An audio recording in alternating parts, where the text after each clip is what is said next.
Okay,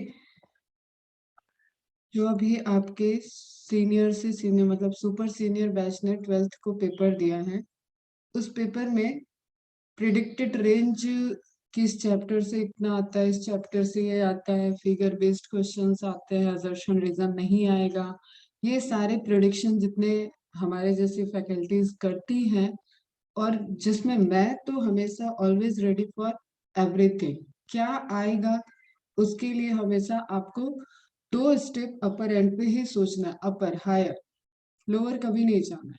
ठीक है बेटा, तो उसके अकॉर्डिंग बच्चे प्रिपेयर होने चाहिए।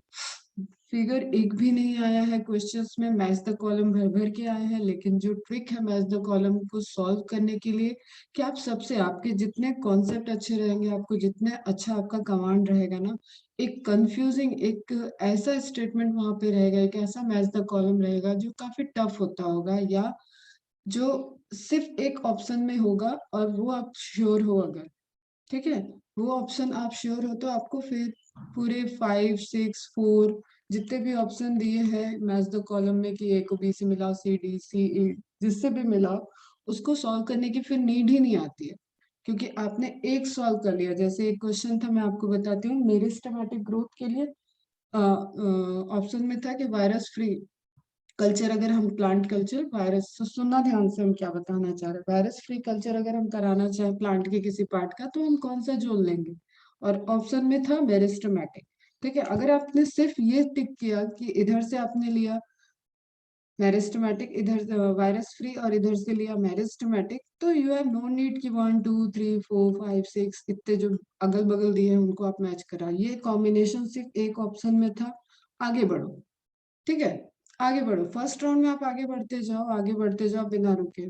सेकंड राउंड में, थर्ड राउंड में अगर आपके पास, वैसे तो इसमें कोई डाउट ही नहीं कि आप इसके बाकी ऑप्शन मिलाओ, बट फिर भी अगर ये सी में था तो सी को देख लो, 1 सी का 2 सी का 3 सी का 4 सी का 5, लास्ट में आप एक बार मैच करो, कोई दिक्कत नहीं है, बट टाइम सेविंग होना चाहिए। तो बायो का पेपर अच्छा भी गया है, आपके सीनियर्स अब अटेम्प्ट किए हैं, 90 में से 89 88 86 87 इस तरीके से हुआ है उनका, अच्छा किया उन्होंने बायोलॉजी। मेन चीज ये है कि रेंज ऑफ क्वेश्चंस कहाँ से आएंगे, क्या आएंगे, जैसे बायोमोलिक्यूल से कुछ क्वेश्चंस आए, सेकेंडरी मेटाबोलाइट से क्वेश्चंस आए हैं, ये जो तुमने अभी कल पढ़ा है चारगाफ रूल पढ़ा होगा, रिकॉर्डेड लेक्चर में चारगाफ रूल आया था, एडनिन थायम, इनका रेशियो निकालना, कंपोजिशन निकालना, पढ़ा था, कवर हुआ है। अगर गिवन है क्वेश्चंस की 20% एडनिन है, तो ऑब्वियसली 20% ही थायमिन होगा, amount of T is equal to amount of A, इस बेसिस पे क्वेश्चन आया था, इजी समझते हैं हम लोग, ऐसे क्वेश्चंस तो इजी होते हैं। तो मीन्स बेटा रेंज ऑफ क्वेश्चंस इतने हैं कि आप ये नहीं कह सकते कि 38 चैप्टर में से कौन सा ज्यादा इंपॉर्टेंट है, कौन सा कम इम्पोर्टेंट है, आपको इक्वली वेटेज देते हुए ही पढ़ाई को आगे करना है। तो अभी आपके हाथ में 2 चैप्टर आ गए लगभग, एक तो सेल, दूसरा बायोमोलिक्यूल। ओके, ह्यूमन फिजियोलॉजी से बहुत कम क्वेश्चंस आए इस बार, इतना वास्ट एरिया है ह्यूमन फिजियोलॉजी, उसको उसने रिड्यूस कर रखा है काफी, क्योंकि स्केलेटन हो गया, एक्सक्रीटरी सिस्टम, ये सब जगह से क्वेश्चन ही नहीं आए। तो आपको देख लो बेटा, रेंज ऑफ क्वेश्चन किसी भी प्रिडिक्शन पे नहीं जाना है, ये मेरा डिस्क्लेमर है, और आपको वार्निंग भी है, क्योंकि आपके पहले एक बैच और पेपर देगा, फिर आप दोगे, तो ऑब्वियसली जैसे 2020 का पेपर बहुत इजी था कंपैरेटिव, 21 थोड़ा टफ गया है, 22 हो सकता है और लेवल बढ़े, ठीक है, क्या हो सकता है वो हम नहीं जानते, बट लेवल बढ़ ही सकता है ना, घटेगा तो क्या दिक्कत है। मुझे एक बात बताओ, अगर हम कहें कि एक लेवल है ए, एक लेवल है बी, एक लेवल है सी, सी को आप इजी बोलते हो, बी को आप मॉडरेट बोल रहे हो, और ए को आप टफ बोल रहे हो, और जब आप इसके लिए प्रिपेयर हो रखे हो, तो ये आए या ये आए, कोई मुश्किल आएगी क्या, कोई प्रॉब्लम आएगी क्या आपको? If you are prepared with A level, then if there is B और सी लेवल, कोई कोई प्रॉब्लम आएगी आपको?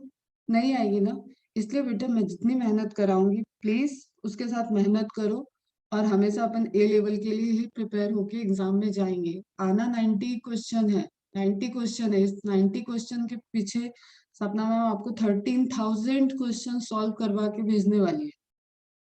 इतना रेंज ऑफ क्वेश्चंस आप सॉल्व करके जाते हैं, वेरिएशंस को सॉल्व करोगे तो हम हमेशा इसको 13 को 14 करने के पीछे वर्क कर सकते हैं, लेकिन हम इससे कम में नहीं जाएंगे। तो कभी भी, एक तो कोई यूट्यूब ये नहीं देखेगा कि एनसीईआरटी बेस्ड आया है तो हम सिर्फ एनसीईआरटी ही पढ़ेंगे। एनसीईआरटी बेस्ड का मतलब ये नहीं होता है एनसीईआरटी का रट्टाफिकेशन करना है, ठीक है। मैम ज्यादा पढ़ाती है तो भी कोई दिक्कत नहीं है, हमें नॉलेज मिल रही है ना, हम तो नॉलेज ले रहे हैं ना। नीट क्वालिफाई करना हमारी जिंदगी का अगर पर्पस बन चुका है तो अभी छोटे गोल बना रखे हैं। तुम्हें डॉक्टर बनना है तो मैम नॉलेज दे, आगे एमबीबीएस में नॉलेज मिले, कोई फर्क नहीं पड़ता बेटा, बस डेली के डेली वो नॉलेज लेते जाओ। एनसीईआरटी बेस्ड कुछ नहीं होता, मैं इस चीज को नहीं मानती। ये एनसीईआरटी बेस्ड आप तभी कर पाओगे, उतनी नॉलेज आपके ब्रेन में, उतनी दो बुक है पतली पतली, वो आपको तभी समझ में आएंगी जब आपके ब्रेन में रुकेंगे, जब आप उसको पूरा समझोगे, ठीक है। और उसके बाहर का आपको पढ़ना ही पढ़ना है, इसलिए कोई भी ये नहीं सोचेगा कि पूरा तो एनसीईआरटी से आया है, सिर्फ एक दो क्वेश्चन ही बाहर से आए थे और मैम तो बहुत ज्यादा पढ़ाती है, ठीक है। ये सब चीजें माइंड में मत लाना, बस पढ़ते रहो। सिंपल ये कहना, बस पढ़ते रहो। अब बताओ मुझे, ये लास्ट जो लेक्चर तुम लोगों ने देखा इसमें ये सारी चीजें समझ में आई? Minor groove, major groove, major groove, minor groove, ठीक है, pitch, width, turn, helix, one spiral turn, ये सब कॉन्सेप्ट समझ में आ गया। Hydrogen bonding, double hydrogen bond, triple hydrogen bond, ये सारे एमसीक्यूज हैं बेटा, ये सब एमसीक्यूज हैं। ओके, ये real Watson and Crick model है, रियल उन्होंने जो बनाई थी उस टाइम, इमेज बनाई थी, वो मॉडल है। तो बैकबोन वगैरह तो ऑलरेडी समझ रखे थे, थोड़ा समझ में आ गया होगा। नाइट्रोजनस बेस पेयरिंग बताया था मैंने कि अगर ये सीढ़ी है तो सीढ़ी के दो बांस, दो पोल आप समझ लो, इनको जोड़ने के लिए आप पैर तो इस पे रखोगे ना, इस पे तो चढ़ के जाओगे नहीं, तो ये बैकबोन हो गई। लेकिन जरूरी क्या है आपके लिए, ये सेंटर वाला लैडर का पार्ट, ठीक है। ये पार्ट किससे बनता है? ये पार्ट बनता है नाइट्रोजनस बेस पेयर से, ठीक है। 5 प्राइम 3 प्राइम समझ में आया? एक क्वेश्चन बहुत सिली मिस्टेक बच्चे करते हैं, एक न्यूक्लियोटाइड में फॉस्फोडाइस्टर बॉन्ड नहीं होगा। फॉस्फोडाइस्टर बॉन्ड हमेशा दो न्यूक्लियोटाइड के बीच में ही होगा, मतलब फॉस्फेट दो बॉन्ड बना रहा होगा तभी फॉस्फोडाइस्टर बॉन्ड होगा। ओके बेटा, तो सिंपल सा क्वेश्चन आता है कि बेसिक जैसे बॉन्डिंग आप पढ़ते हो, ग्लाइकोसिडिक बॉन्ड, पेप्टाइड बॉन्ड, उसी तरीके से यहाँ पे फॉस्फोडाइस्टर बॉन्ड पूछा जाता है। बट मोनोमर यूनिट क्या है डीएनए की या आरएनए की? मोनोमर यूनिट क्या है? That is nucleotide. न्यूक्लियोसाइड भी नहीं होती है, नाइट्रोजनस बेस भी नहीं होता है, फॉस्फेट अकेले भी नहीं होता है, सुगर अकेले भी नहीं होता है। तो this is monomer unit of DNA और आरएनए। ओके, मतलब डीएनए और आरएनए रिपीटिंग यूनिट है न्यूक्लियोटाइड की। तो अब गलती क्या होती है कि न्यूक्लियोटाइड ही है जो बेसिक, तो मिनिमम बॉन्ड कहाँ होगा? फॉस्फोडाइस्टर बॉन्ड आता है, डाई, डाई वर्ड को कैच करना पड़ता है बेटा, डाई। ओके, तो कुछ तुम लोगों को पूछना नहीं है तो हम आगे बढ़ेंगे। 3 प्राइम 5 प्राइम पहले भी बताया है, क्लियर है? 3 प्राइम 5 प्राइम, ये यूनिट याद रखना बेटा, कब एंगस्ट्रॉम में पूछ लिया, कब नैनोमीटर में पूछ लिया, ये यूनिट याद रखना। और कभी भी पैरेलल नहीं होगा कि 3 प्राइम एक साइड है, 3 प्राइम 5 प्राइम एक साइड होगा, हमेशा एंटी पैरेलल होगा। एक स्ट्रैंड का 3 प्राइम होगा तो दूसरे स्ट्रैंड का 5 प्राइम होगा उस साइड,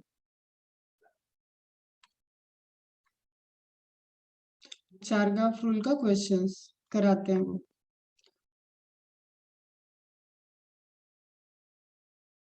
डेरिवेशन समझ में आ गया था चारगाफ रूल का, थोड़ा सा यहाँ स्पेस का प्रॉब्लम था। अच्छा, ये सारी भी चीजें आप याद रखोगे, जेनेटिक्स में भी आपको काम आएगी, रेशियो जो दिया हुआ है। ठीक है, वहां पे हम बताएंगे कि रिपीटिंग यूनिट क्या, कितना कंसेंट्रेशन में क्या होता है, कितना अमाउंट होता है, वो सब बात वहां पे कर। ये कवर हुआ क्या? क्वेश्चन सॉल्व हुआ?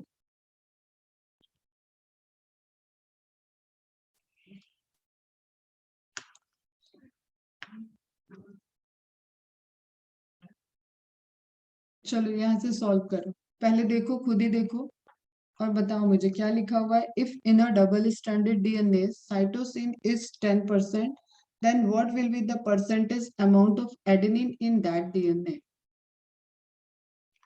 साइटोसिन 10% है, ठीक है। C is equal to G, we know, तो G कितना हो गया? 10%। 10 प्लस 10 20%, रिमेनिंग अमाउंट 80%। 80% को डिवाइडेड बाई 2, क्योंकि आपको A और T दोनों को 80% में डिवाइड करना है, देन इट कम टू 40%। समझ में आया बेटा? श्रेयस ध्यान से फिर से सोचो, सभी जरा सोचो, जिसको नहीं समझ में आया वो पूछो। पहले रूल ध्यान में रखो, रूल क्या कहता है? रूल ये कहता है amount of T is equal to amount of A, amount of C is equal to amount of G। अभी उसने नंबर नहीं पूछा है, परसेंटेज में क्वेश्चन है, परसेंटेज में ही हम आंसर करेंगे। Amount of cytosine is equal to amount of, देखो यहाँ पे देखो ना, ग्वानिन, ठीक है। C is equal to G, तो C is equal to G हमने किया, तो G भी कितना आ गया आपका? 10%, ठीक है। 10 प्लस 10 दोनों मिलके कितने परसेंटेज प्ले कर दिया वहां पे रोल? 20%। अब कोई भी चीज जब आप देखते हो तो 100% में ही देखते हो, तो 20% हुआ, तो रिमेनिंग पोर्शन कितना हो गया? 80%। नाउ 80% में क्या है? जैसे C और G है यहाँ पे 20%, मतलब C plus G is equal to 20% है, उसी तरीके से A plus T is equal to 80%। Okay, if you want to calculate the value of A, इसमें किसको पूछा है? एडनिन। तो एडमिन के लिए पूछे हैं, तो 80% डिवाइडेड बाई 2, 40% आ जाएगा। Is it clear now?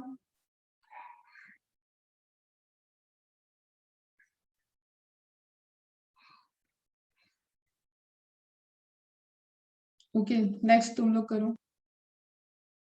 पहले क्या लिखा है, क्या दिया है वो देखो, और हमेशा ये जरूर ध्यान रखना, double standard DNA, single standard DNA, क्या वो बात कर रहे हैं।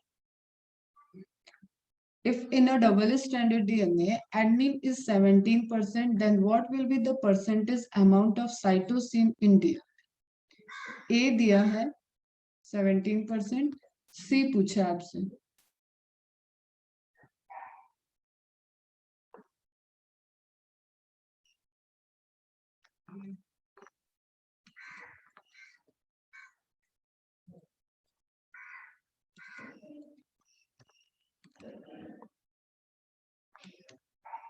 अब बताओ।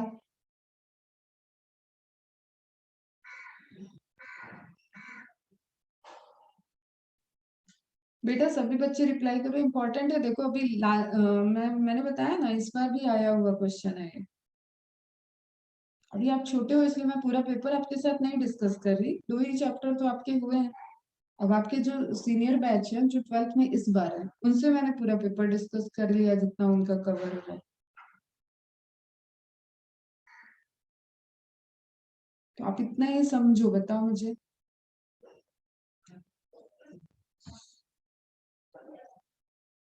33%, यस करेक्ट, ठीक है।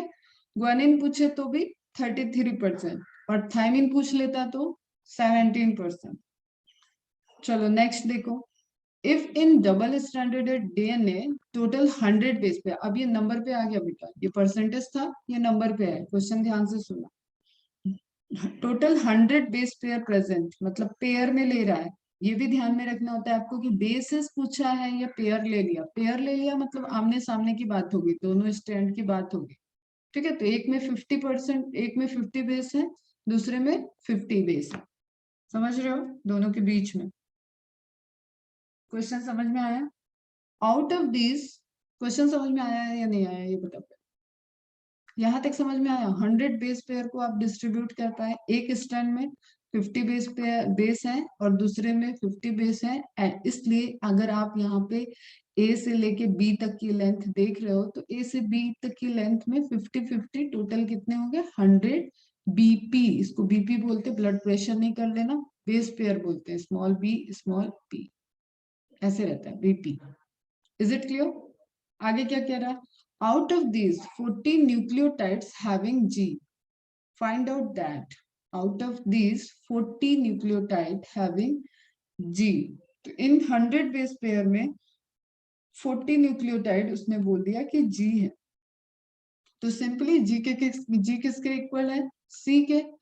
तो जी जहां पे भी होगा उसके सामने, अगर जी इस साइड में है तो सी इधर होगा, जी इधर होगा तो सी इधर होगा, कोई फर्क नहीं पड़ रहा हमें। हमें तो टोटल काउंट मिल गया कि जी कितना है? 40 न्यूक्लियोटाइड, ठीक है। न्यूक्लियोटाइड मतलब उसके अंदर फॉस्फेट सुगर और नाइट्रोजनस बेस में जी प्रेजेंट होगा बेटा, ये कहना चाह रहा है। Find out what that how many nucleotides are having A and C. तो 40 न्यूक्लियोटाइड में आपका जी हो गया, 40 न्यूक्लियोटाइड में आपका सी हो गया, ओके। 40 न्यूक्लियोटाइड जी न्यूक्लियोटाइड है। अब ये तो आप समझ लो कि ये पेयर की बात नहीं किया है, तो अगर आप total number of nucleo nitrogenous base देखना चाहोगे यहाँ पे, तो क्या रहेगा बेटा? 100 को डबल कर दो, 200 हो जाएगा। टोटल न्यूक्लियोटाइड्स या टोटल नाइट्रोजनस बेस यहाँ पे कितने हैं? Total nitrogenous base is equal to 200। Pair है ना, पेयर में टोटल नाइट्रोजनस बेस कितने हो जाएंगे? 200। नाउ जी और सी को प्लस करके हमें कितना मिल चुका है? 80 न्यूक्लियोटाइड मिल चुके हैं। How many nucleotides are having A and C? तो 200 माइनस 80, 120, ठीक है। Many nucleotides are having A and C, मतलब वो क्या पूछ लिया है आपसे? A plus C, that is equal to 120। आया क्या सबका पहले क्वेश्चंस का answer? A is equal to 10, C is equal to 40.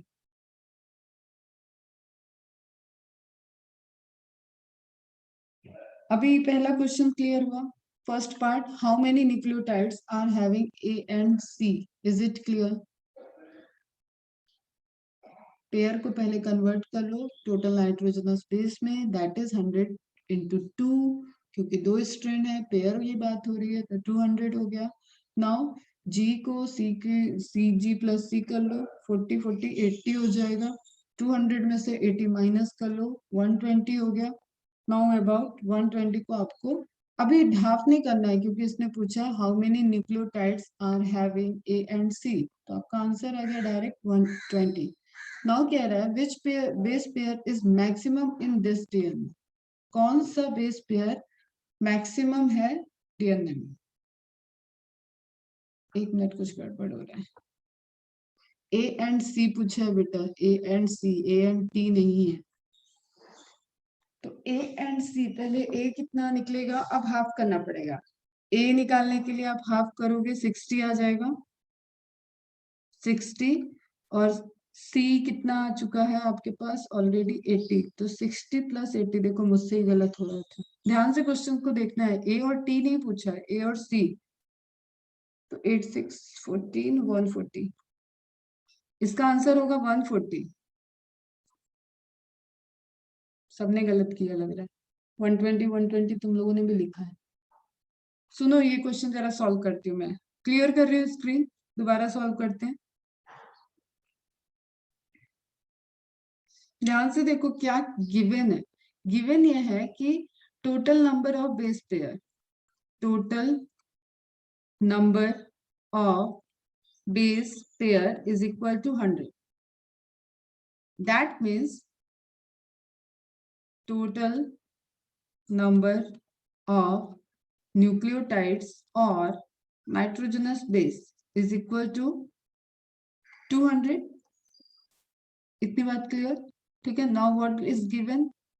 Second चीज क्या दिया है? 40 nucleotides having G. तो G is equal to 40. Okay. We know कि G is equal to C. Amount of G is always equal to amount of C. So C is equal to again 40. Okay. G plus C तुम नीचे लिखते जाना. G plus C is equal to 40 plus 40 80. Total कितने हो गए? 80. G और C किस में से? 200 में से. तो now remaining amount is A plus T. A plus T is equal to G plus C. समझ में आया बच्चा? A plus T ये is equal to G plus C. आप 100% जब करते हो तो दोनों बराबर. चलो ये तुम मत लिखो, इसमें तुम कंफ्यूज हो जाओगे. अब तुम्हें याद रखना है कि A प्लस T उतना ही होगा जो टोटल में से आप माइनस करोगे G प्लस C को. A plus T is equal to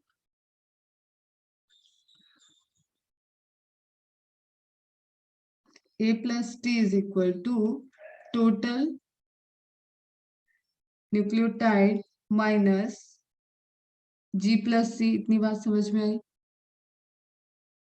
okay. तो now A plus T is equal to 200 minus कितना था? 80.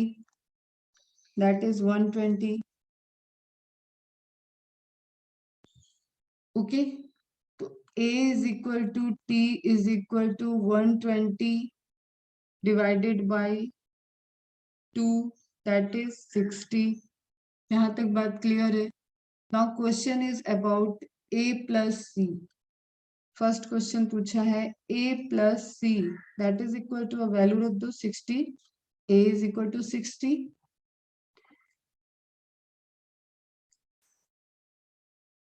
A is equal to 60 and C is equal to 40. ठीक है. तो 60 plus 40 that is 100. उस time 140 कैसे आ गया था? एक मिनट फिर से देखने दो. 280 200 minus 80 120 120 2 60 60 plus 40 100. Is it clear?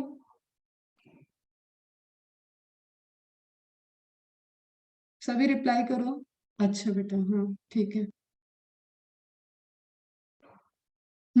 अभी क्लियर है?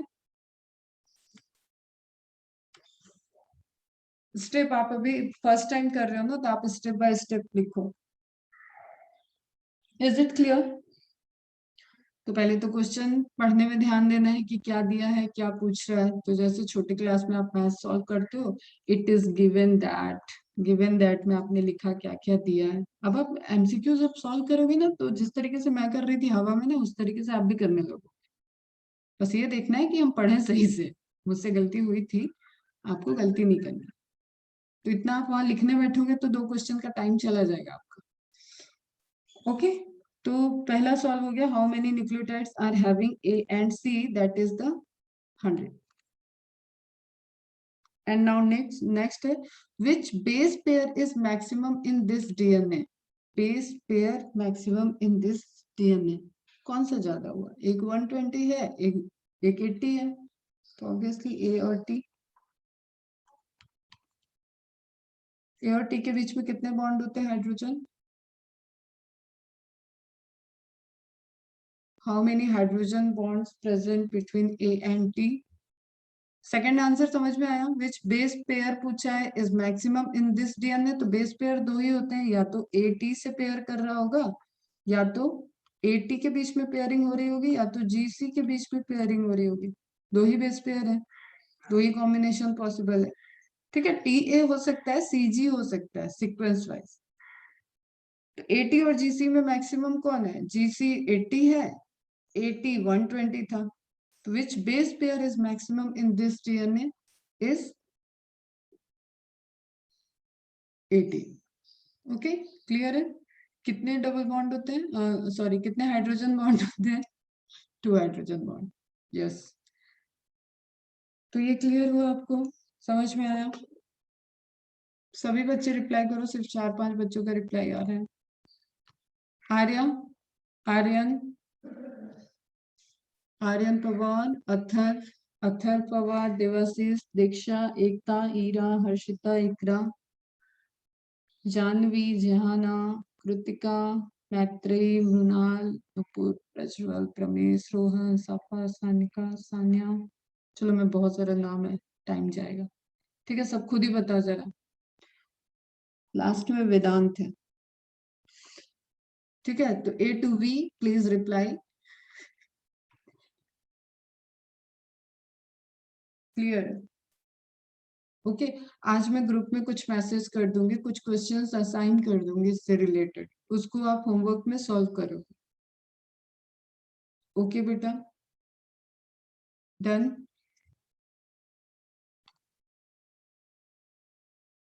तो ये हो गया आपका। नाउ एक तो हमें याद रखना है वाटसन एंड क्रिक को, क्योंकि इन्होंने ही डबल हेलिक्स मॉडल दिया था।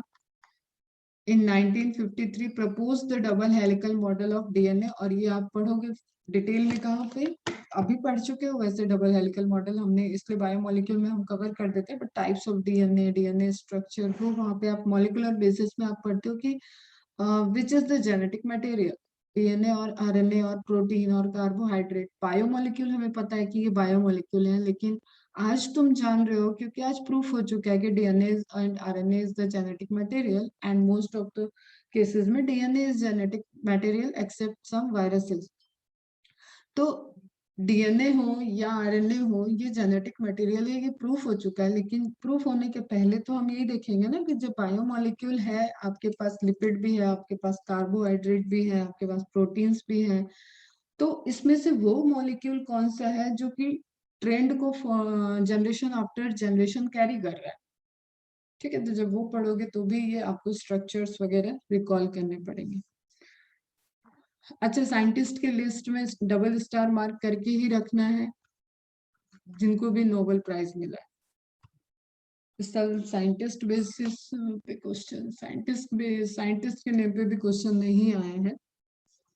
ठीक है, इसका मतलब ये नहीं है कि आगे भी नहीं आएगा, क्योंकि सबसे बड़ा तो एक प्रेडिक्शन यही था कि असर्शन रीजन टाइप के क्वेश्चन नहीं आएंगे। असर्शन एंड रीजन हटा दिया गया है, ऐसा माना जाता था 2020 से, बट असर्शन रीजन से रिलेटेड 2 क्वेश्चन आए, सिर्फ बायो की बात कर रहे हैं। Golden jubilee year of double helical model of DNA, obviously जहां से दिया है जुबली मतलब गोल्डन जुबली मतलब 50 ईयर। ठीक है, तो 1953 से 2003। Helical nature of DNA was first time demonstrated by Franklin. अब आपको जब भी डबल मॉडल पूछता है ना, तो बेटा फ्रैंकलिन जी भी आ जाते हैं ऑप्शन में। ठीक है, तो डबल हेलिकल मॉडल दिया है वाटसन एंड क्रिक ने, लेकिन हेलिकल नेचर ऑफ डीएनए, तो इन सब की एक कॉन्सिक्यूटिव स्टडी थी, उसके बाद ही ये स्टडी हो पाई कि रेप्लिकेट कौन करेगा, कौन सा स्ट्रैंड किस तरफ, उसका कोडिंग सीक्वेंस कौन सा हो सकता है, उसका टेम्पलेट सीक्वेंस कौन सा होता है। देखो, अगर डीएनए रेप्लिकेट नहीं करेगा तो आपको पता है सेल डिवीजन की प्रोसेस नहीं होगी। छोटी क्लास में आपने सेल डिवीजन पढ़ा हुआ है ना, ये directly proportional to replication of DNA. Cell division तभी होता है क्योंकि डीएनए रेप्लिकेट कर चुका है।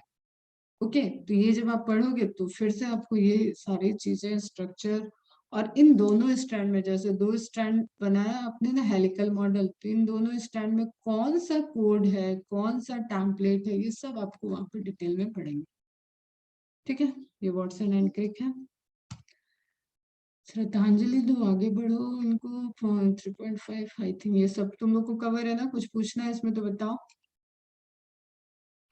यही अभी सॉल्व कर रहे थे अपन, आमने सामने हमेशा यही कॉम्बिनेशन होगा, CGGCTA AT।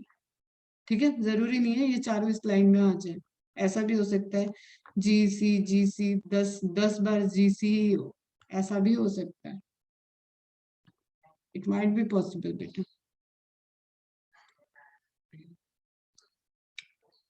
ओके, हेलिक्स समझ में आ गया, right handed helix, left handed helix. आप एक सिंपल सा आप कोई भी रोप लो, कोई भी रस्सी लो और उसमें आप एक टेंशन उसको क्वाइल करते जाओ, क्वाइल करते जाओ, तो वो कैसा होगा, एक टर्न लेते लेते लेते आप फिर उसको छोड़ोगे ना, तो वो आपस में उलझ, मतलब खुद ही वो क्वाइल होने लगेगा।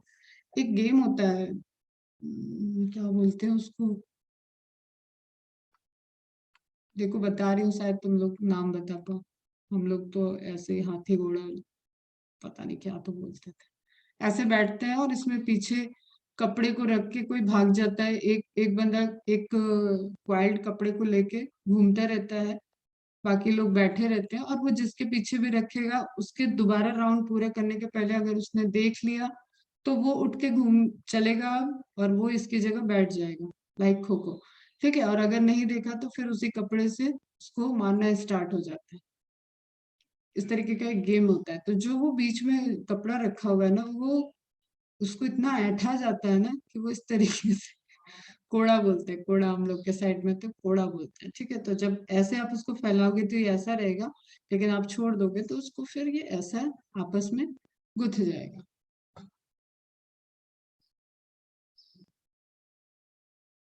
आयचा रुमाल हरा वाला इन मराठी, आयचा पत्र हरा वाला।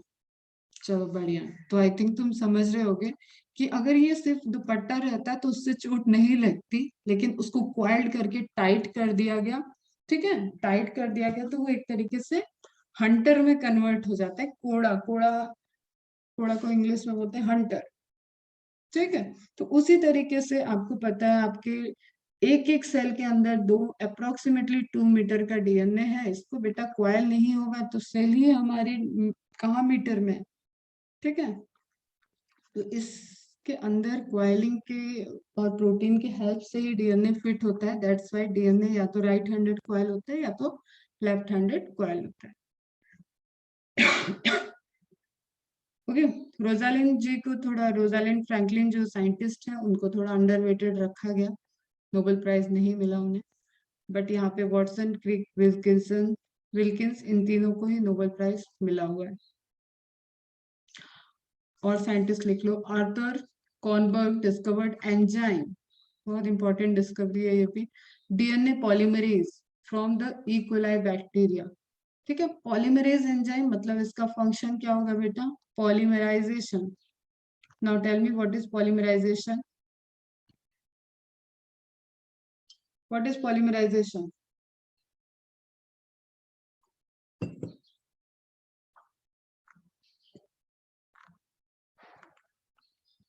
फॉर्मेशन ऑफ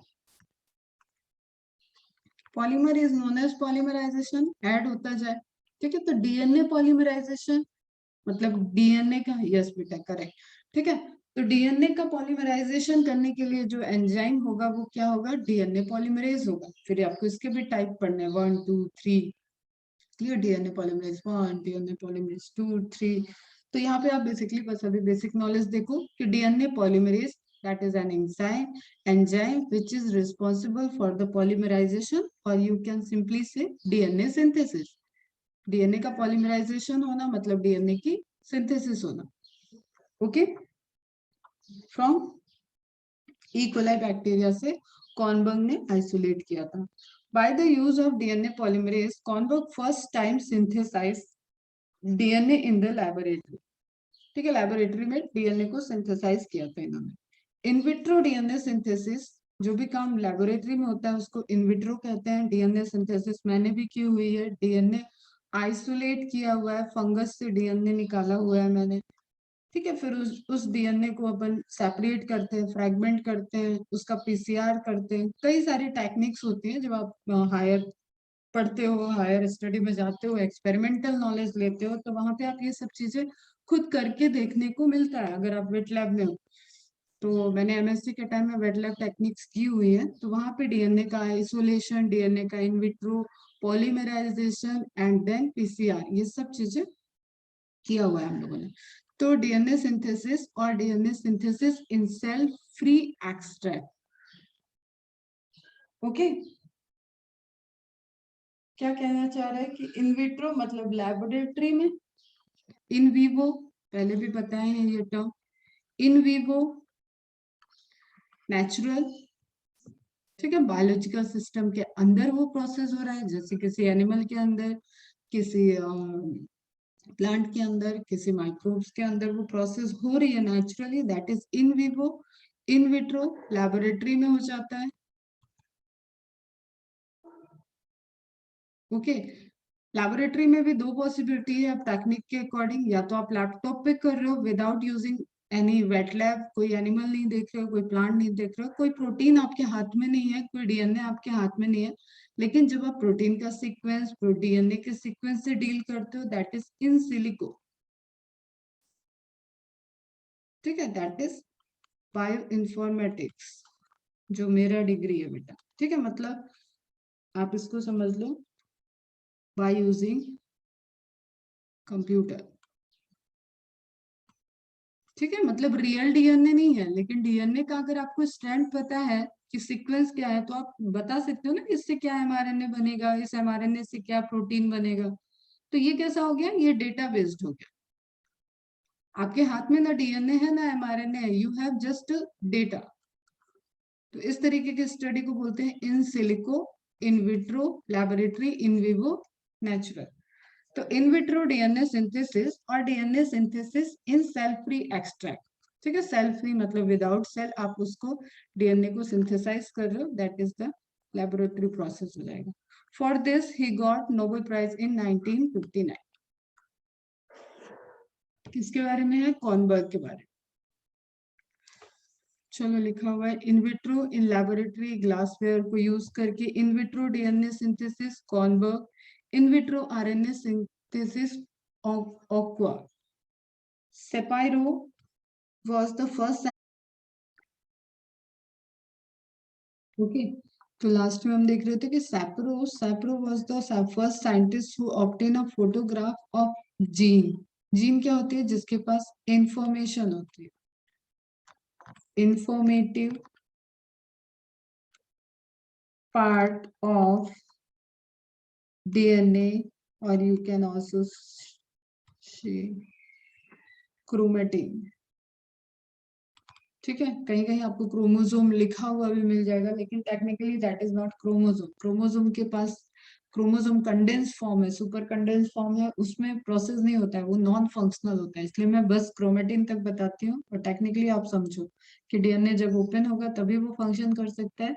तो जीन उस डीएनए का कौन सा पोर्शन है जिसके पास इंफॉर्मेशन है, किस चीज की, पार्टी करने की नहीं, जिसके पास इंफॉर्मेशन है कि इस कोड से कौन सा अमीनो एसिड जुड़ना है या कौन सा एमआरएनए बनेगा, और वो एमआरएनए कौन से प्रोटीन को फॉर्म कराएगा, that portion is gene.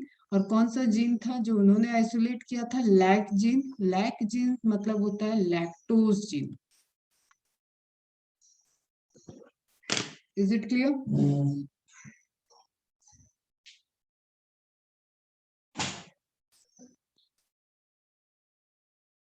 Okay, lac gene से रिलेटेड आपको पढ़ना होगा 12th में, लैकोपेरॉन, ट्रिप्टोफान, ओपेरॉन, लैकोपेरॉन में आएगा।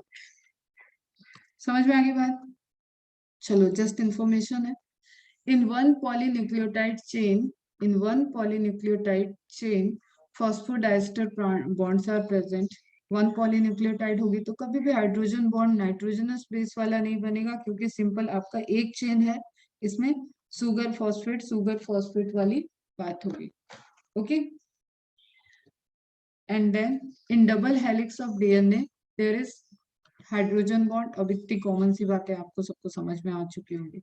डबल आएगा तो दोनों को जोड़ने के लिए लैडर में हमने जो बीच बीच में बांस लगा रखे हैं, छोटे छोटे लकड़ी के टुकड़े लगा रखे हैं, that is the hydrogen bond between the nitrogenous bases, ठीक है। तो इस न्यूक्लियोटाइड का नाइट्रोजनस बेस इस साइड प्रेजेंट होगा, एंड इस न्यूक्लियोटाइड चेन का नाइट्रोजनस बेस इस साइड प्रेजेंट है, और तभी दोनों के बीच में हाइड्रोजन बॉन्डिंग बन रही है। इन between nucleotides, in between nucleotides of a polynucleotide chain, एक ही पॉलीन्यूक्लियोटाइड चेन के बीच में जो बॉन्ड है वही फॉस्फोडाइस्टर बॉन्ड हो सकता है। कभी भी दोनों एंटी पैरेलल स्ट्रैंड के बीच में फॉस्फोडाइस्टर बॉन्ड नहीं बनेगा, दैट इज हाइड्रोजन बॉन्ड। ठीक है, बस स्टेटमेंट्स हैं, आप देखते जाओ, जरूरी नहीं कि आप सब बार बार लिखो। ये आपको समझ में आ गया होगा तो आपको समझ में आए, मतलब ये कंफ्यूजिंग नहीं होगा। What does genome means? Genome means complete gene of your, जैसे ह्यूमन जीनोम अगर हम बोले तो एक ह्यूमन के अंदर कितने जीन्स कितने डीएनए प्रेजेंट हैं, that is known as human genome. ठीक है, बैक्टीरियल जीनोम बोले तो उस पर्टिकुलर बैक्टीरिया के अंदर डीएनए में क्या सीक्वेंस है, क्या डेटा है, कितना कोड बनेगा, कितने प्रोटीन बन सकते हैं, that is known as bacterial genome. के complete information of your DNA is known as genome. इसमें कोडिंग नॉन कोडिंग सभी पार्ट आ जाते हैं। सिंपल, अगर तुम्हारा रजिस्टर, जैसे एक बार बीच में मैंने एग्जांपल और बताया था इंट्रॉन और एक्सॉन को क्लियर करने के लिए, coding sequence non coding sequence कैसे होते हैं, जब हम लोग न्यूक्लिक एसिड पढ़े थे सेल में, न्यूक्लियस पढ़ रहे थे, क्रोमोसोम पढ़ रहे थे, न्यूक्लियस पढ़ रहे थे, तो मैंने बताया था कि अगर तुम्हारी एक नोटबुक है, उस नोटबुक में तुमने कुछ पेजेस में लिखा हुआ है, फिर कुछ पेजेस गैप छोड़े हैं, फिर कुछ पेजेस में लिखा है और फिर गैप छोड़ा है, तो आपको कंटिन्यू स्टडी करने के लिए जो आपने गैप छोड़ा है उन सारे पेजेस को अगर आप हटा दो तो आपकी नोटबुक में कंटिन्यूअस इंफॉर्मेशन आ जाएगी। ओके, बट आपने हटाया नहीं है, that is your complete notebook. आपका पूरा टोटल नोटबुक या रजिस्टर वही है जिसमें ब्लैंक पेजेस भी है और रिटन पेजेस भी है। समझ में आ रहा बेटा? तो जो रिटन पेजेस हो गए, ऑब्वियसली वहां पे आपकी इंफॉर्मेशन लिखी हुई है, नोट्स हैं, वो आपको हेल्प देने वाले आगे। Are you getting my point? और जो ब्लैंक पेजेस है वहां पे आप इन फ्यूचर कुछ भी लिख सकते हो, लिखने के लिए वो प्रेजेंट है। और रिटन इंफॉर्मेशन आप ऐसा समझ लो कि उसके बीच में ही कहीं सेव है। Is it clear? तो जब आप कंप्लीट बात करते हो, that is complete notebook, and same way में informative information and non-informative information of DNA is all together known as human genome, and you have to study human genome project in 12th। कितने साल में बना था, क्या क्या लिखा है उसके अंदर, सारे क्रोमोसोम की इंफॉर्मेशन क्या है, स्मॉलेस्ट क्रोमोसोम, लार्जेस्ट क्रोमोसोम, ये सब आपको वहां पढ़ना है बेटा। ये दोनों ही चैप्टर आपके बेसिक्स हैं बेटा, सेल और बायोमोलिक्यूल।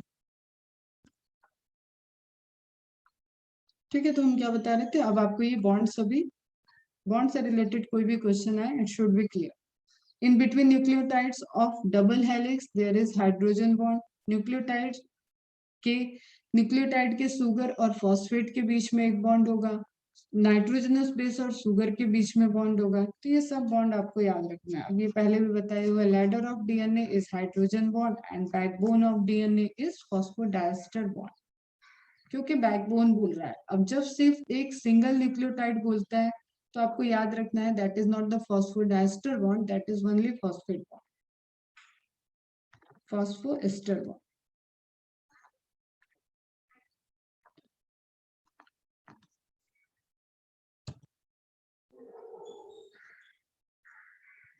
ओके, अभी एनसीईआरटी सबकी मार्क हो रही है, यहाँ तक एनसीईआरटी मार्क है। इस बीच में आपको सेकेंडरी मेटाबोलाइट करके भी एक हेडिंग दिया होगा, वो अभी कवर नहीं हुआ अपना।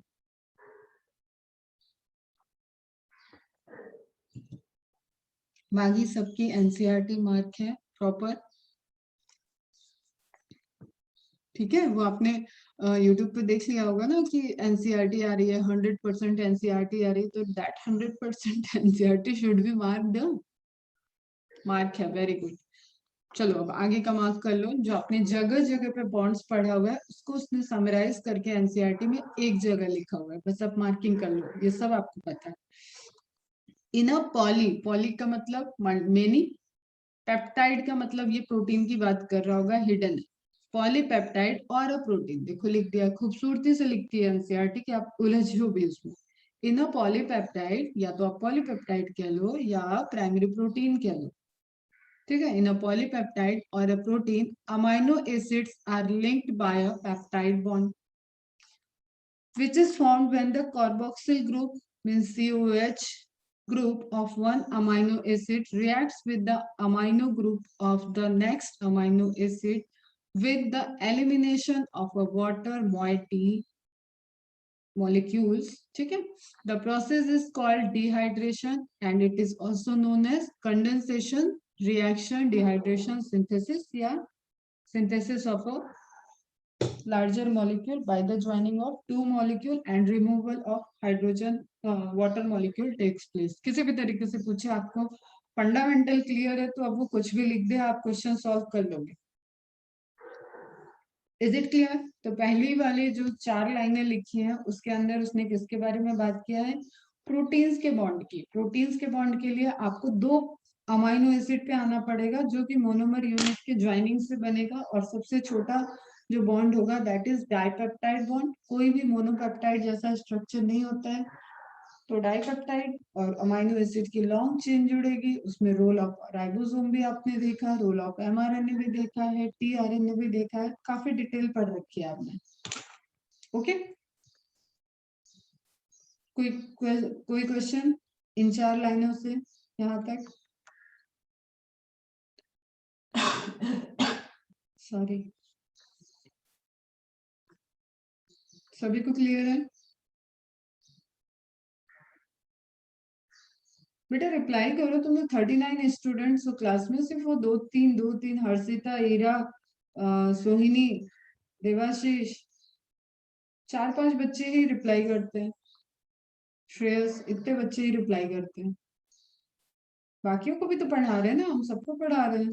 सामने नहीं दिख रहे, हो सकता है जल्दी सामने भी दिखो. प्लानिंग तो चल रही है नेक्स्ट वीक से तुम लोग को बुलाने की, एटलीस्ट 1-2 दिन आओ. ओके, नेक्स्ट देखो, polysaccharide. Again poly means many, saccharide means sugar. ठीक है, लॉन्ग सुगर की चेन को आप क्या बोलते हो? कार्बोहाइड्रेट. ठीक है, तो पॉलीसेक्राइड द इंडिविजुअल मोनोसेक्राइड. यहाँ पे पेप्टाइड मोनोसेक्राइड होता है, सिंगल पेप्टाइड जैसे वहां नहीं होता है यहाँ, लेकिन मोनोसेक्राइड होता है. और सबसे मोनोमर यूनिट ही क्या है? एक सेक्राइड. मतलब एक मोनोसेक्राइड भी कार्बोहाइड्रेट है.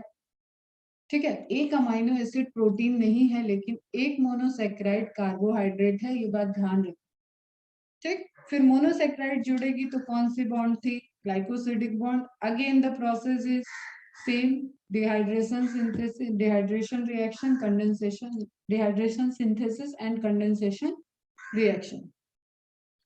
Okay, this bond is also formed by dehydration. एक बार रिएक्शन देख लेना किस तरीके से वाटर मॉलिक्यूल निकल रहा है, COC बॉन्ड बनेगा.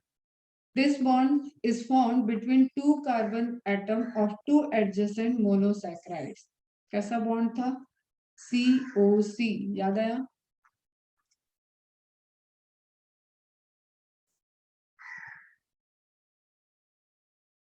तो वैसे भी टेस्ट है, ये सब रिवाइज करो अच्छे से. इन न्यूक्लिक एसिड. अब न्यूक्लिक एसिड की बात करें, मतलब अगेन पॉलीमर है, किसका? न्यूक्लियोटाइड का. A phosphate moiety links the third carbon of one sugar of one nucleotide to the fifth carbon of the sugar of the succeeding nucleotide. मतलब next. ठीक है, तो एक के थर्ड कार्बन से अगर फॉस्फेट जोड़ रहे हैं, बीच में है, तो सुगर जो ऊपर होगी उसका थर्ड कार्बन आता है बेटा.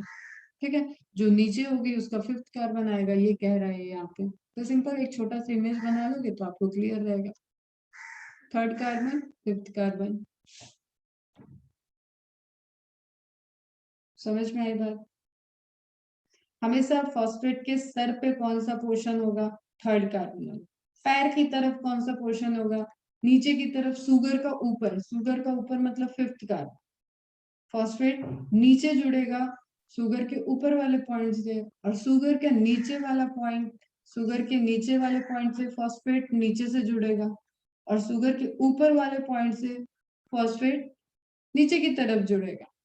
ठीक है, तो 5 इधर हो गया, 5 फिफ्थ कार्बन, इधर क्या हो गया? Third carbon. पहले भी समझाया हुआ बेटा. Okay, The bond between the phosphate and hydroxyl group of sugar is an ester bond. ये बॉन्ड कौन सी है वो मार्क कर लेना। फॉस्फेट और शुगर के बीच में एस्टर है, एक न्यूक्लियोटाइड होगा तो फॉस्फो एस्टर बॉन्ड या मोनो एस्टर बॉन्ड लिखा होगा तो भी करेक्ट है। दो न्यूक्लियोटाइड के बीच में बात करेगा तो आपको बहुत ही स्टार मार्क करके लिख लो, तब आपको लिखना है phosphodiester bond. As there is one such ester bond on either side, it is called phosphodiester bond. ये मार्क कर लेना, यही यहाँ से एक क्वेश्चन है ट्रिकी थोड़ा। न्यूक्लियोटाइड न्यूक्लियोटाइड को जोड़ेंगे जब, तब आपका बनता है फॉस्फोडाइएस्टर बॉन्ड। ये देखो फॉस्फेट जब आपने दो साइड में जोड़ दिया उसको, तब बना है फॉस्फोडाइएस्टर बॉन्ड, एक ये एक ये। अगर सिर्फ इतना स्ट्रक्चर रहेगा तो ये तो मोनोएस्टर हो गया। Is it clear? Moiety means structure समझ लो आप, वाटर मोइटी, ठीक है, प्रोटीन मोइटी, कोई एक रिपीटिंग कोई स्ट्रक्चर आप बोल रहे हो, that is moiety.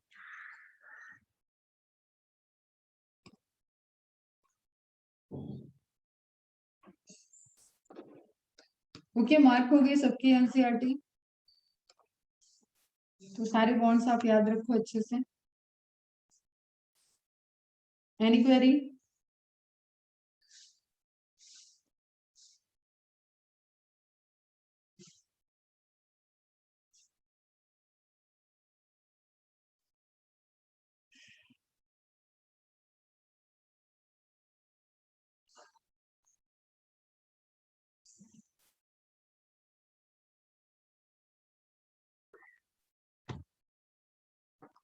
Okay, very good. चलो आगे देखें। Nucleic acid exhibits a wide variety of secondary structure. For example, one of the secondary structure exhibited by DNA is the famous Watson-Crick model. Detail में जाना है, इनके year याद रखना है, नोबेल प्राइज याद रखना है, क्या दिया था इन्होंने, कैसा मॉडल दिया था, सब कुछ यहाँ पे पढ़ना होता है, फिर ये सिलेबस हो जाता है। This model says that DNA exists as a double helix. The two strands of polynucleotides are anti-parallel, that is, run in the opposite direction. बहुत बच्चा क्वेश्चन है ये, clear? The backbone is formed by the sugar phosphate sugar chain. समझ में आ चुका है आपको, underline करो, sugar phosphate sugar chain, SPS PS PS, तो इस तरीके से एक यूनिट बनती जाएगी। The nitrogen bases are projected more or less perpendicular to this backbone. तभी वो कहाँ पे है, यहाँ पे, ठीक है।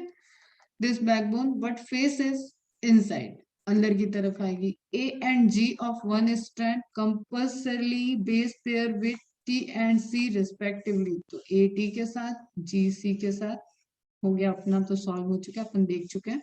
Just underline and mark the portion in NCERT. Okay, A and G of one strand compulsory base pairs with the T and C respectively. That is the Chargaff rule.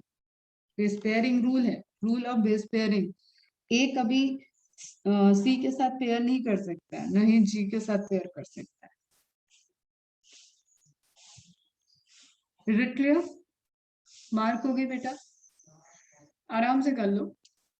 मुझे क्या, मैं तो फटाफट लाइन अंडरलाइन कर दे रही हूँ, आप mark करो आराम से, या आफ्टर क्लास बैठ के मार्क कर लेना।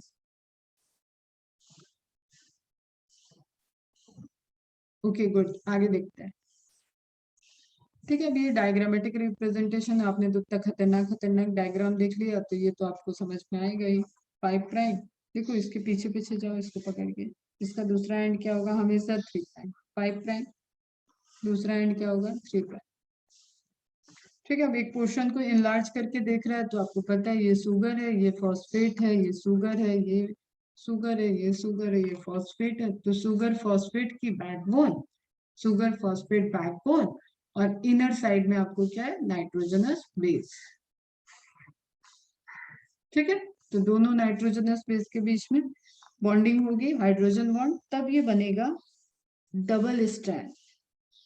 तो डबल स्ट्रैंड को ज्वाइन करने वाली बॉन्ड अगर पूछता है तो that is hydrogen bond, not the phosphodiester bond.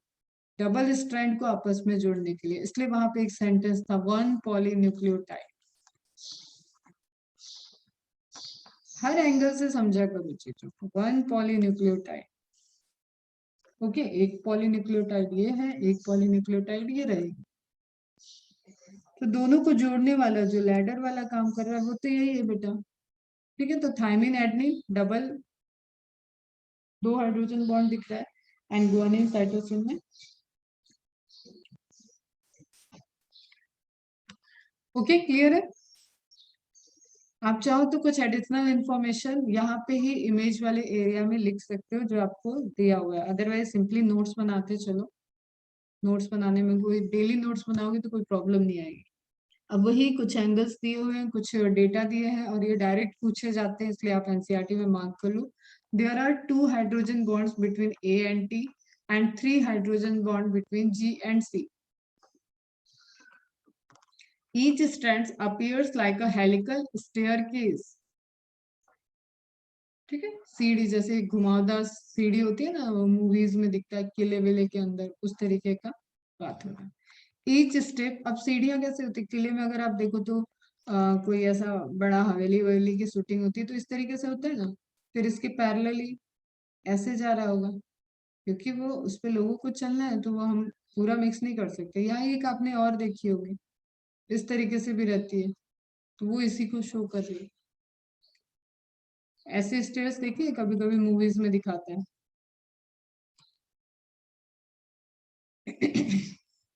समझ में आ रहा है, उसी की बात कर रहे हैं। Like a helical staircase, each step of ascent is represented by a pair of bases. Her step में जो पिच मैंने आपको बताया होगा कि एक जो नाइट्रोजनस बेस के बीच में गैप है, दैट इज द एक पेयर ऑफ बेसिस के बीच में जो डिस्टेंस है। ईच स्टेप ऑफ एसेंट, जैसे जैसे आप आगे बढ़ोगे, is represented by a pair of basis. इसके नीचे भी एक बेस पेयर होगा, इसके ऊपर भी एक बेस पेयर होगा, तो ये बीच में एक स्टेप हो गया है। पिच ऑफ एक्सिस बताया होगा। At each step of ascent, the strand turns 36 degree. ये क्वेश्चन है।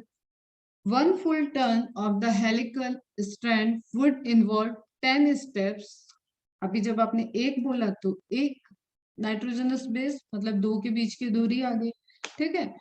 10 स्टेप्स मतलब 10 बेस पेयर।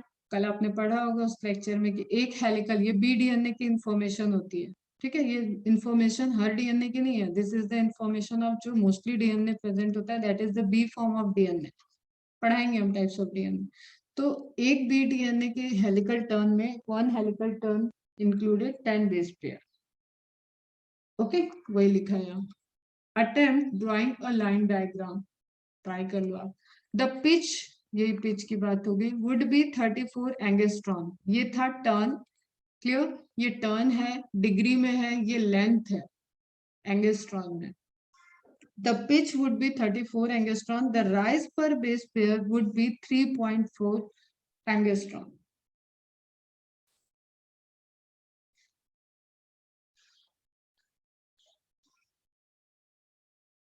दिखाऊं क्या फिर से इमेज? कंफ्यूजन तो नहीं हो रहा है? कवर हुआ होगा, ये सब क्लियर होना चाहिए।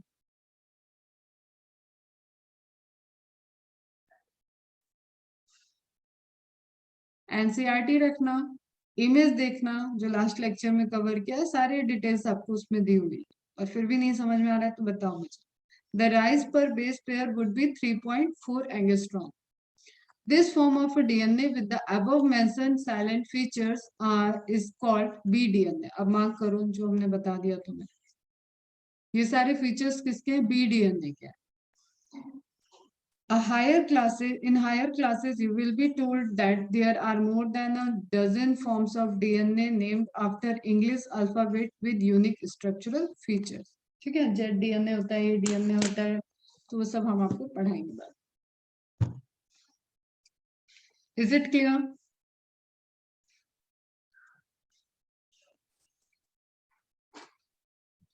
क्लियर है? चलो अभी हम और पढ़ाते हैं थोड़ा सा। प्राइमरी एंड सेकेंडरी मेटाबोलाइट लेंगे आज। अब देखो मेटाबोलाइट्स क्या है, आपको इतना समझ में आ गया, इतना बायोमोलिक्यूल्स आपने पढ़ा, इसका मतलब कुछ ऐसे बायोमोलिक्यूल्स हैं जो रिएक्ट कर रहे हैं और दूसरे बायोमोलिक्यूल्स को फॉर्म कर रहे हैं, ठीक है। और जो दूसरे बायोमोलिक्यूल्स हैं वो रिएक्ट कर रहे हैं और दूसरे मॉलिक्यूल बायोमोलिक्यूल को बना रहे हैं। तो पूरा अंदर जो प्रोसेस चल रहा है, biomolecule synthesises biomolecule and biomolecule synthesises from the biomolecule, ये पहले लेक्चर में भी मैंने बताया था। Okay, and when you use the term metabolite, metabolite मतलब the product of metabolic reaction. Okay, अब मेटाबोलाइट्स को समझने के लिए आपको शॉर्ट में थोड़ा सा मेटाबॉलिज्म समझो। जितने भी रिएक्शन चल रहे हैं बॉडी में, एदर सिंथेसिस हो रही है या ब्रेक डाउन हो सकता है, ठीक है। सिंपल, आप या तो A प्लस बी को जोड़ के C बना रहे हो, ओके, या तो C को आप ब्रेक डाउन कर रहे हो और A प्लस बी बन रहा है। व्हाट आई मीन टू से, या तो छोटे मॉलिक्यूल्स मिलके बड़ा मॉलिक्यूल बना रहे हैं या तो बड़ा मॉलिक्यूल टूट के छोटे मॉलिक्यूल्स में कन्वर्ट हो रहा है, यही प्रोसेस हो सकती है, देयर माइट बी पॉसिबिलिटी, ठीक है। तो they are no collectively they are known as metabolism. जब दो मिलके बड़ा बनाते हैं, अगर हम स्टेप 1 कहें तो स्टेप 1 इज एनाबॉलिज्म, सिंथेसिस होती है इसमें, ओके। और जब एक बड़े मॉलिक्यूल को तोड़ के दो छोटे मॉलिक्यूल बन रहे हैं, या नंबर ऑफ मॉलिक्यूल ज्यादा भी हो सकते हैं, वो हम नहीं बात कर रहे हैं, अभी हम सिर्फ आपको बता रहे हैं, तो that reaction is catabolism, okay. तो metabolism is what, anabolism plus catabolism is equal to metabolism. लिख लो कहीं पे, छोटी सी बात है, बच्चे कंफ्यूज रहते हैं। Is it clear? एनाबॉलिज्म और कैटाबॉलिज्म को एक सेल के अंदर जितने भी एनाबॉलिज्म, या अभी हम यहाँ पे इन बॉडी भी कर सकते हो, इन सेल भी कर सकते हो, इन ऑर्गेनल भी कर सकते हो, इन सेल भी कर सकते हो, इन ऑर्गन भी कर सकते हो, तो इन सेल, ठीक है। Metabolism is what, it is the sum up of the all the reaction of catabolism and the anabolism is known as metabolism, okay. And what is metabolites? The product of metabolic reaction is known as metabolite. Metabolic reaction is known as metabolites. देखो मैं सिर्फ term समझा रही बेटा, term तोड़ते जाओ। Is it clear? अभी हम हेडिंग के अंदर ही हैं, थ्योरी में गए नहीं है। अब बात आती है, इतना क्लियर हो गया? Okay, very good. अब स्टेटमेंट ये कह रहा है कि primary metabolite and secondary metabolite, इसका मतलब सिंपल सा ये समझना कि प्लांट वगैरह के केस में क्या है, कि इसको डिलीट कर रहे हैं बेटा ना। प्लांट वगैरह के केस में क्या है, बहुत सी चीजें प्लांट ऐसा बनाता है जो वो खुद यूज नहीं करता है, खुद प्रॉपर यूज नहीं करता है, या उसका कोई पर्पस नहीं है, लेकिन वो वहां पे बन रहा है। और इसके that all are under research area. बेटा प्राइमरी मेटाबोलाइट्स आपके यही हो गए जो आप बायोमोलिक्यूल्स सारे पढ़ लो, that is primary metabolite. Secondary metabolites हम सिंपली आपको बता दें तो जो आप ऑब्टेन कर रहे हो ना, कैफीन वगैरह आप ले रहे हो, जो आप गम बनाते हो, जो भी एसेंशियल आप परफ्यूम्स वगैरह यूज कर रहे हो, आप डाई कलर यूज कर रहे हो, उसका इट्स प्लांट को कोई यूज नहीं है, लेकिन वो उसके मेटाबॉलिक रिएक्शन से फॉर्म हुआ हुआ स्ट्रक्चर है। Is it clear? तो ये माना जाता है स्टिल अभी कि ऐसे जिसका खुद का उसको कोई पर्पस नहीं है, लेकिन उसने देखो कोई रिएक्शन हो रहा है तो एनर्जी यूज होगी, एनर्जी यूज हुई है मतलब उसका फूड गया है वहां पे। Are you getting my point? तो वो खुद की एनर्जी लगा के कुछ ऐसा क्यों प्रोड्यूस कर रहा है जिसको वो यूज नहीं कर रहा है। तो that all structures are come under the secondary metabolites. यहाँ से क्वेश्चन आया हुआ है, इसका हर साल आ जाता है लगभग लगभग। The most exciting aspect of chemistry deals with the isolating thousands of compound small and big from living organisms. अब जब भी हमने तुम्हें बायोकेमिस्ट्री एक ब्रांच बताया था, जब भी आपको किसी बायोलॉजिकल सिस्टम के केमिकल स्टडी करनी पड़ती है, किसी बायोमोलिक्यूल की केमिकल रिएक्शन की स्टडी करनी पड़ती है, तो ब्रांच उसको क्या बोलते हैं, बायोकेमिस्ट्री। तो ऑब्वियसली उस केस में आपको क्या करना पड़ेगा, आइसोलेट करना पड़ेगा, केमिकल्स को निकालना पड़ेगा, उनके स्ट्रक्चर को, उनके रिएक्शंस को चेक करना पड़ेगा। ठीक है बेटा, okay. From living organism determining there structure and if possible synthesising them. ठीक है, अब हमें क्या लगता है कि हमें स्ट्रक्चर पता है, तो बहुत सारे बायोमोलिक्यूल्स ऐसे हैं जो कि लैबोरेटरी में सिंथेसाइज हो रहे हैं, जो बॉडी के अंदर बनते हैं लेकिन लैब में भी बन जा रहे हैं। जैसे इंसुलिन इंजेक्शन सबने सुना होगा, डायबिटीज में दिया जाता है ना इंसुलिन। तो इंसुलिन हमारे बॉडी में बनता है लेकिन हमारे बॉडी में कम बन रहा है, तो हम उसका क्या ले रहे हैं, इंजेक्शन ले रहे हैं, ट्रीटमेंट में आ गया वो।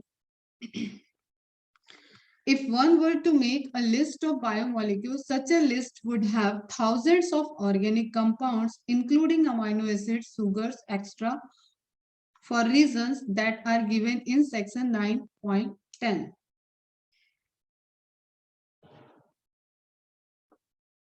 9.10 में enzymatic reactions वगैरह दिया होगा. We can call these biomolecules as metabolites.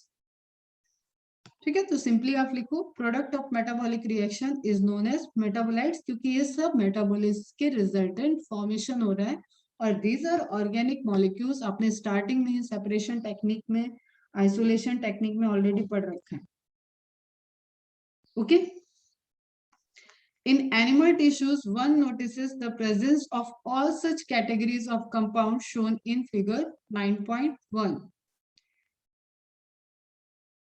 Figure 9.1 में आपका स्ट्रक्चर दिया होगा अमाइनो एसिड वगैरह का बेटा। ठीक है, आप देखो एक बार वहां पे फिगर 9.1 ओपन करो, तो मैं भी देखूं एनसीईआरटी।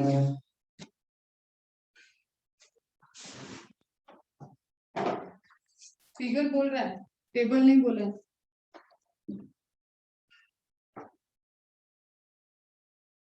जहाँ पे आपका स्मॉल स्ट्रक्चर था ना वही होगा। हाँ ठीक है, शुगर का, अमाइनो एसिड का, ग्लाइसिन, एलेनिन, सेरीन, इनका स्ट्रक्चर दिया हुआ है, उसके बारे में बोल रहा है। तो फिगर 9.1 मिला सबको फिगर, पेज नंबर 145।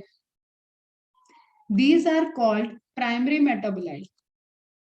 अब इन सब के फंक्शंस पता है आपको, शुगर का फंक्शन पता है, प्रोटीन का फंक्शन पता है, अमाइनो एसिड का फंक्शन पता है, लेसिथिन पूछ लो, कोलेस्ट्रॉल पूछ लो, ठीक है, nucleotide, nucleoside, fatty acid, lipid, सबके फंक्शंस आपको पता है। तो जिसके फंक्शंस जो सिंथेसाइज भी हो रहे हैं एंड इटसेल्फ कंज्यूम भी हो रहे हैं, that all are under the primary metabolite.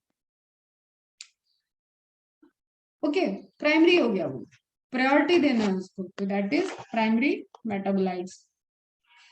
However, when one analyzes plant, animal के केस में तो कोई दिक्कत नहीं है, एनिमल वैसे ही वो प्रोड्यूस कर रहा है जो उसको यूज करना है। However, when one analyzes plant, fungal and microbial cells, ये अंडरलाइन कर लेना, plant, fungal and microbial cells, one would see thousands of compounds other than these called primary metabolites. ठीक है, बहुत सारे एक्स्ट्रा कंपाउंड्स दिख रहे हैं केमिकल एनालिसिस करने पे जो कि इनसे अलग हैं। एग्जांपल में आ गया alkaloids, flavonoids, rubber, essential oil, antibiotic, और उन्हीं सभी को हम सेकेंडरी मेटाबोलाइट कर रहे हैं। और उन सेकेंडरी मेटाबोलाइट को आइसोलेट करके हम एसेंशियल ऑयल्स को बना रहे हैं, एंटीबायोटिक्स को बना रहे हैं, फ्लेवोनाइड्स को बना रहे हैं, एल्कलॉइड्स को, कल हम पढ़ाएंगे सब डिटेल में। ठीक है, ये सारी चीजों को हम फॉर्म कर रहे हैं। सेंट हो गया, परफ्यूम हो गया, मसाले हो गए, स्पाइसेस, ठीक है, पिगमेंटेशन डाइड हो गए, डाई हो गए, colour pigment, scent, gums, spices. तो ये सब क्या हो गए, ये सब हमने बना लिया कमर्शियल, हम उसको यूज कर लिए कि ये पता नहीं क्या ही प्रोड्यूस हो रहा है। जैसे आपने जो बबूल का पेड़ होता है जो आइसोलेट करके उससे गम बनाया जाता है, तो कभी आपने देखा हो तो उस पर सिक्रीट होके इस तरीके से वो वहां डिपॉजिट रहता है। तो वाई दैट डिपोजिशन, क्यों उसका फॉर्मेशन हुआ, क्यों उसका सिक्रीशन हो गया, यहाँ डिपोजिशन है, और इसको ह्यूमन अपने वेलफेयर के लिए यूज कर लिया, फिर ह्यूमन वेलफेयर में यूज हो गया। तो that all are comes under the secondary metabolite, क्योंकि फॉर्म तो इस लिविंग बॉडी के अंदर ही हुआ। प्लांट के अंदर, फंगस के अंदर या बैक्टीरिया के अंदर ही उसको फॉर्म किया गया, तो वो प्रोडक्ट तो हुआ मेटाबॉलिक रिएक्शन का ही। समझ में आ रही है बात? लेकिन इटसेल्फ उसका कोई यूज नहीं है, तो हमने उसको कहाँ डाल दिया? Secondary metabolite. ओके बेटा, क्लियर है? अभी टेबल बहुत इंपॉर्टेंट है, कल देखेंगे इसको डिटेल में। These are called secondary metabolites while primary metabolites have, देखो ये स्टेटमेंट आता है, हैव आइडेंटिफाइबल फंक्शन। जैसे आपने देखा ना कि कार्बोहाइड्रेट का क्या फंक्शन है, प्रोटीन्स का क्या फंक्शन है, एंजाइम्स का क्या फंक्शन है, हार्मोन का क्या फंक्शन है, ये सारी चीजें आप जान रहे हो, ठीक है? Identifiable functions and play known roles in normal physiological process. Normal जो ह्यूमन की या प्लांट की बेसिकली बात करते हैं, प्लांट फिजियोलॉजी है या फंगल फिजियोलॉजी है, उनके नॉर्मल प्रोसेस में यूज हो रहा है, ठीक है? अब ये इंपॉर्टेंट है फिर, we do not at the moment, इस time we don't understand the role और function of all the secondary metabolites in host organism. खुद उसने क्यों इस तरीके का प्रोडक्शन किया है, we don't know, this is the under research. However, many of them are useful to human welfare. Okay बच्चा, तो रबर हुआ, हम ड्रग्स लेते हैं, ड्रग्स मतलब मेडिसिन वाला, ठीक है? मेडिसिन को भी ड्रग बोलते हैं बेटा। Spices, scent and pigments.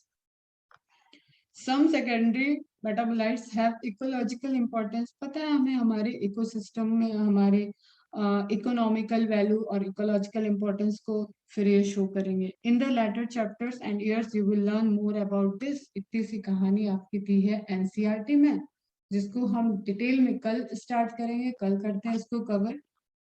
ये आप देख लो, ये दिया हुआ है पूरा, यही आया था मैच द कॉलम में, राइसिन पूछा हुआ था, ठीक है?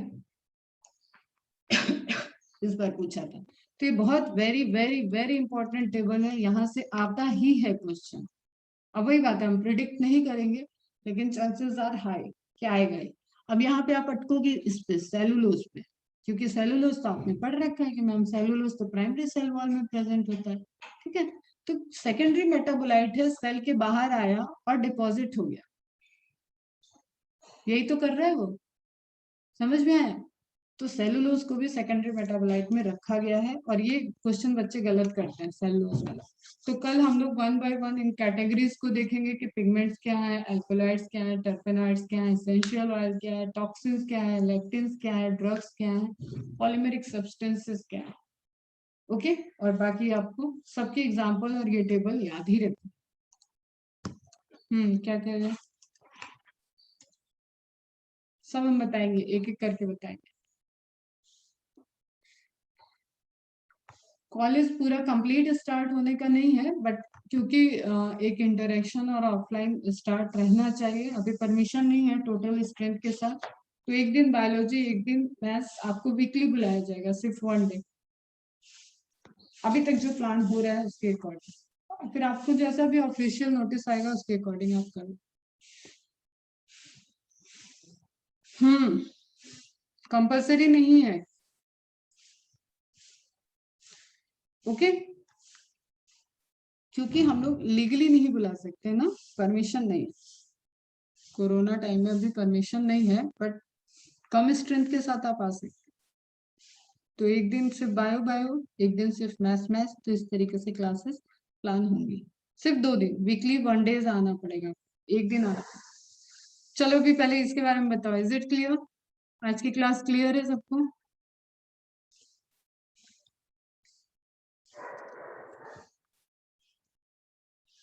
ओके, इसको बढ़िया से रिवाइज करो, एमसीक्यूज सॉल्व कर लो, फटाफट खत्म करो एमसीक्यूज, एक्सरसाइज सॉल्व करो मॉड्यूल से, कवर्ड पोर्शन से, प्रोटीन तक का रिवाइज करते रहो, फ्राइडे के टेस्ट के लिए प्रिपेयर हो जाओ। चलो बाय बेटा, बाय, गुड डे, बाय।